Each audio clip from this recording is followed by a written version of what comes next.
Assalamualaikum, anak-anak. Hari ini kita akan belajar pendidikan agama Islam, materi masa kemajuan, kemunduran dan kehancuran Daulah Utsmaniyah. Masa kejayaan. Kesultanan Utsmaniyah mencapai masa keemasan pada abad ke-16 di era pemerintahan Sultan Salim. Sang Khalifah fokus pada ekspansi ke arah selatan Turki dan tak ingin kehilangan wilayah penaklukan. Berdirinya Kesultanan Turki Utsmani menjadi awal kebangkitan Islam setelah Bani Abbasiyah dijatuhkan oleh bangsa Mongol. Sultan Salim I mempersatukan Baghdad, Kairo, dan sisa-sisa kekuasaan Bizantium dalam satu payung kekuasaan.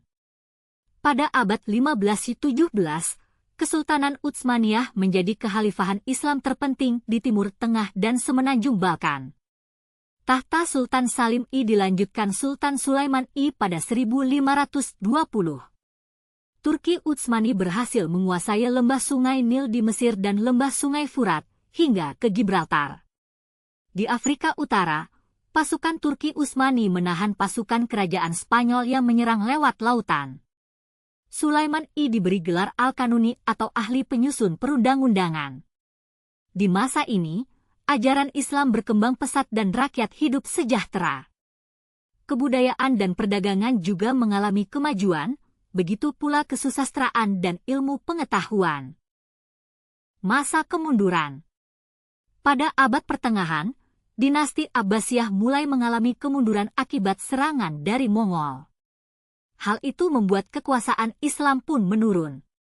Akan tetapi, kekuasaan Islam kembali pulih di masa Kekaisaran Utsmani di Turki, Kekaisaran Mughal di India, serta Kekaisaran Safawi di Persia. Kekaisaran Utsmani disebut sebagai salah satu daulah yang bertahan lama, yakni mulai dari tahun 1300 sampai 1922 Masehi. Pada dasarnya, penyebab kemunduran Daulah Utsmani terbagi menjadi faktor internal dan eksternal.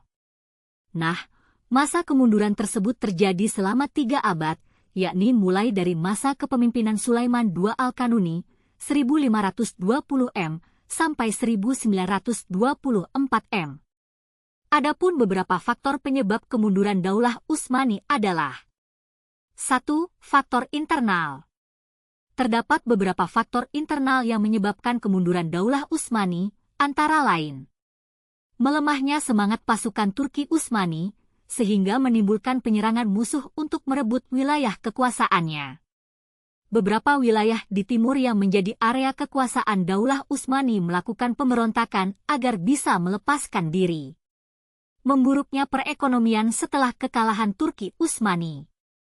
Adanya penguasa yang tidak cakap setelah masa kepemimpinan Khalifah Sulaiman II Al-Kanuni, sehingga memicu perselisihan hingga pembunuhan di kalangan istana. 2. Faktor eksternal.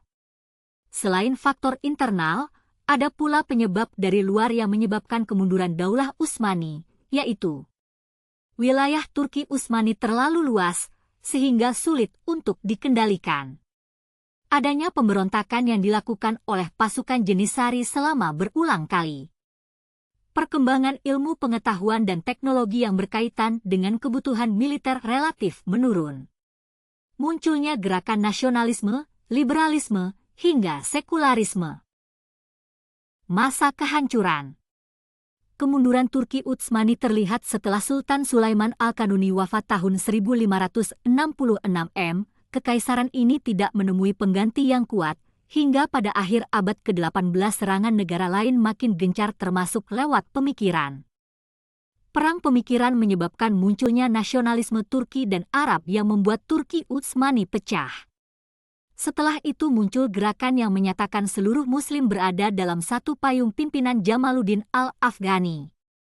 Selain itu, muncul juga Mustafa Kemal Pasha yang mengadakan pembaharuan mengacu pada Barat.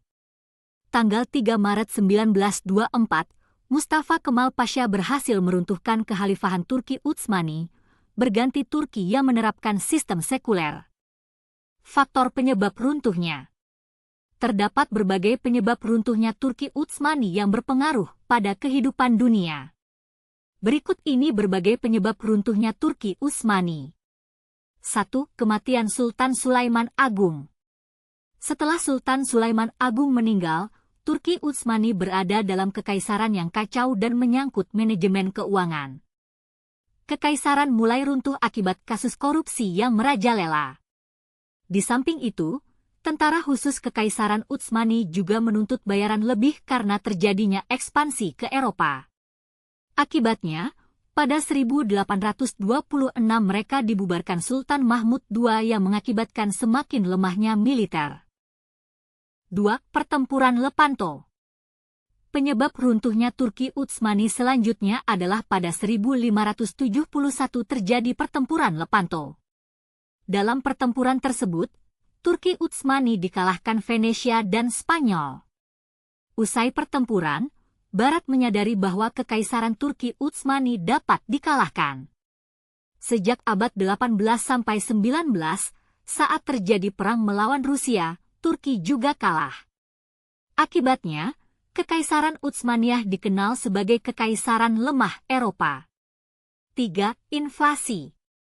Kekaisaran Turki Utsmani pernah mengalami inflasi besar-besaran akibat Spanyol membawa emas dan perak berjumlah besar ke Eropa. Akibatnya, inflasi serta masalah ekonomi terjadi pada Turki Utsmani. 4. Pemberontakan.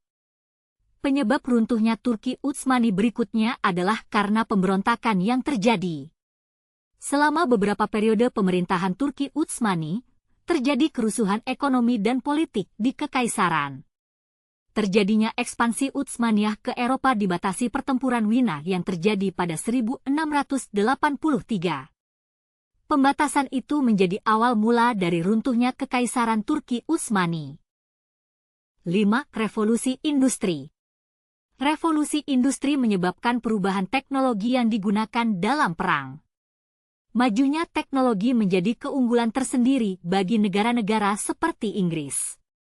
Kekaisaran Turki Utsmani tidak mempunyai struktur sosial guna menyesuaikan diri. Akibatnya, kekaisaran pun lemah karena kurangnya peningkatan teknologi.